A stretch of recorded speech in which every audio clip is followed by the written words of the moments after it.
already. Long time no see, it feels like. Didn't get to upload yesterday. Edited for like 3 hours. Something happened to the video, and I got pissed, so I didn't upload last night. Which saved me for today, to upload for the trade deadline. Supposed to be a big one. Obviously, the last couple of weeks, new information with Jonathan Kuminga being as productive as he's been. Andrew Wiggins coming back into his own. News started kind of to slow down as far as the Warriors making a move. Mike Dunleavy pulling the trigger on anything. And then ultimately today, the only move the Warriors made was trading Corey Joseph to the Pacers for cash, and he inevitably got a second round pick. And then he got waived by the Pacers. So thank you, Corey Joseph. Good luck in your future endeavors. But even if they had some big deadline, the power was out today. So couldn't have made anything if I wanted to. The power literally came on like 3-4 minutes before the game started. So, yeah, here we are. Kind of going to treat this as like an emergency episode. So it's just going to be full cam, no edits or anything. Just going to go through pretty much tonight, really. Again, deadline, don't really need to discuss much. The Warriors didn't do anything. But I do want to talk about why I think the Warriors might not have pulled the trigger. And I did watch a little bit of Mike Dunleavy Jr.'s press conference, and ultimately, his perspective of it, his view of it is not enough value on the market for asking price. A lot of stuff was marginal in his opinion. And while I agree, I think I still stand by the idea that the Warriors have a couple of deficits on this team that come playoff time against bigger teams in particular, those deficits are going to make their appearances known, make their presence known, right? As it stands, the Warriors have really upped the defense on this road trip. Now, luckily that video didn't get uploaded last night, because I'm willing to take my lumps. Look, last night I had like 5 or 6 minutes where I was like, I think the Pacers are going to beat the brakes off the Warriors. It's a back-to-back. It might be an active deadline. The mood might be a little low for this team. They're older. The Pacers play super fast. They're going to space the floor, stretch of the floor. Their offense is insane. And, I mean, quite literally the opposite happened. The Warriors looked like they played faster with it. Now, I've talked about in the past, the Warriors are at their best when they play quickly, they defend, and that turns into the offense. That's when the Warriors have always been at their best, whether it's 2015, 2016, or KD era, or even in 2022. Getting down the floor after playing good defense. And the last 3 games, 3, 4, 5 games, obviously the Hawks game, not so much, but for the most part, the Warriors defense has been stellar on this road trip. And that's no secret that Draymond's back. It's no secret that Andrew Wiggins has improved, that Jonathan Kuminga's had a few games in here where he's played some incredible defense, and that the team as a whole has just really brought the energy in. I was going to talk about in yesterday's video against the Sixers, where the Warriors also had a blowout win, which they did similarly tonight against the Pacers. The energy from the young guys is really making itself known.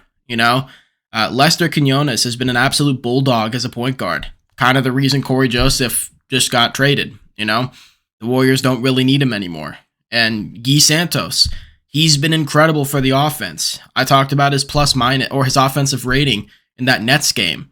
Guy Santos is a fan. He had a spectacular game. He also hit a couple threes today.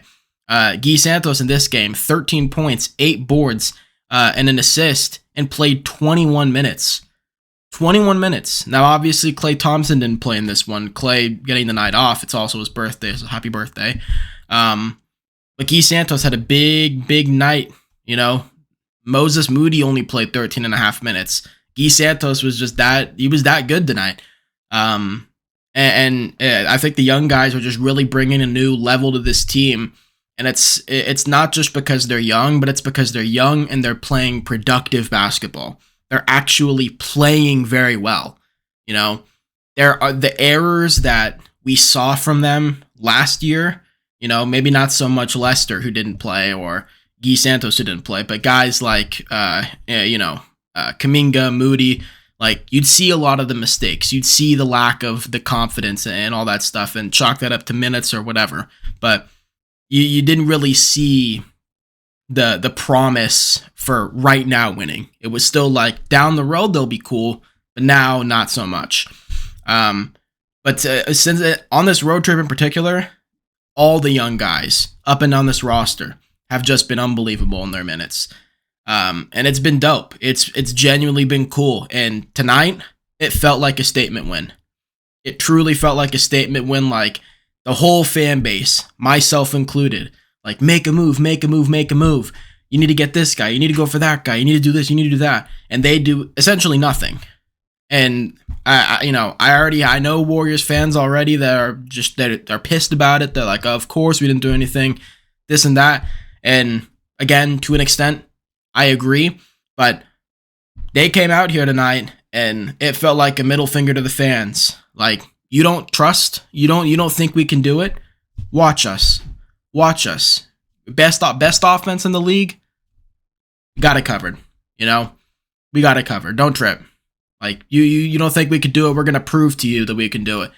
And, hey, I'm all for being proven wrong when it comes to winning. You want to go win? Prove me wrong every day of the week, And they did that tonight, obviously led by Steph Curry having an absolute heater again.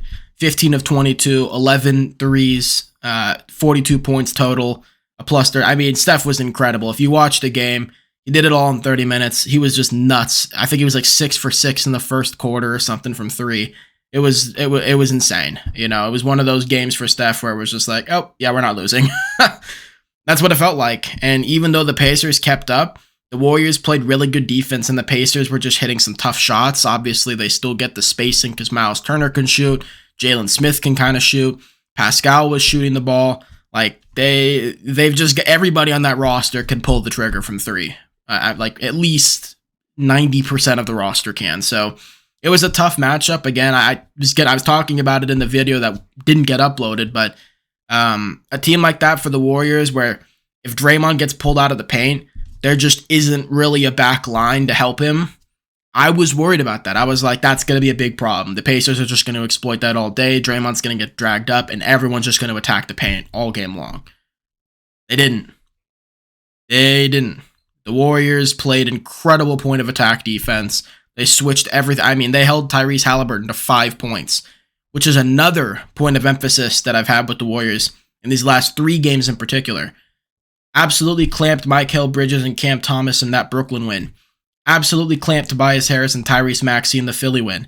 And then absolutely clamped Tyrese Halliburton in this win. They are taking out these star players from these teams. And some of them you might not classify as star players, but given the rosters, we're going to count them as the number 1, number 2 options scoring, right? The Warriors have taken care of them. Andrew Wiggins has been elite as an on-ball defender, back to where he was in 22. Jonathan Kuminga has shown flashes, big-time flashes of having that. He's had the Hawks game where it was like, oh, he's getting torn apart by everyone. But then he has the Brooklyn game where it's like, man, he's clamping everyone. Or he plays against Tobias and limits him to 13 points on 6 of 14 shooting. Like, I think the defense as a unit has just been so much better on this road trip. And honestly, if you've ever watched or played bad, it's like, if you're doing it on the road, if you're getting better when you're the away team, that's a good sign, because that's where the team needs to gel. That's where chemistry and cohesion matters most.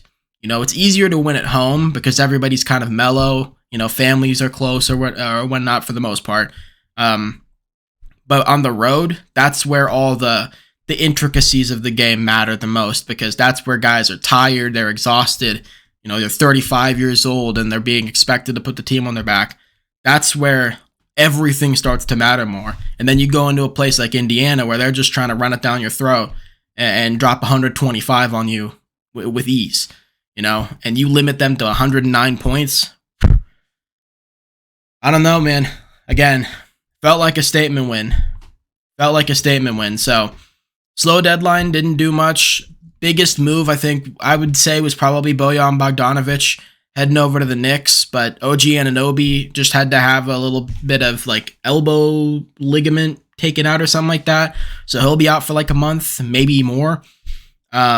hopefully back for playoff time. But it felt like the Knicks, it was like, oh, the Knicks are going to be great. Let's see it, you know? I have no problem with the Knicks. And then it was like, oh, OG's hurt, you know? So hopefully he's good, and hopefully the Knicks can stand tall. But Bojan, he's going to have fun over there. Jalen Brunson's a monster. So other than that, not much action at the deadline. The Lakers didn't do anything either. I know Lakers fans, there's a little bit of revisionism, it feels like, from the Lakers fans who are now like, we didn't need to make a move. LeBron doesn't even want to be here. We shouldn't have made a move anyway. But, like, come on. Just like Warriors fans, man, admit it. You wanted the trade deadline to be active. You wanted DeJounte. You didn't get him. It is what it is. We didn't get anyone either. Cool. But, yeah, man. Other than that, again, this is kind of going to be treated as like an emergency episode. So I appreciate all the support. You guys are still watching the other videos, liking those, subscribing and all that. And it's awesome. I'm stoked that you guys are enjoying everything. So keep it up. If you're enjoying it, keep it up. Keep commenting too. I want to know your guys' thoughts. I enjoy having the discourse in the comment section. You guys bring up some really good points a lot of the time, and it's fun to banter in the comment section with you. So if you have any opinions, man, drop them below. But as always, leave a like, comment, and subscribe. And I will see you guys in the next episode. Podcast will be happening this weekend, so if you enjoy those, look out for that. The playlist will be down in the description and also on the end screen. So yeah, man, have a good weekend. Thank you. Peace.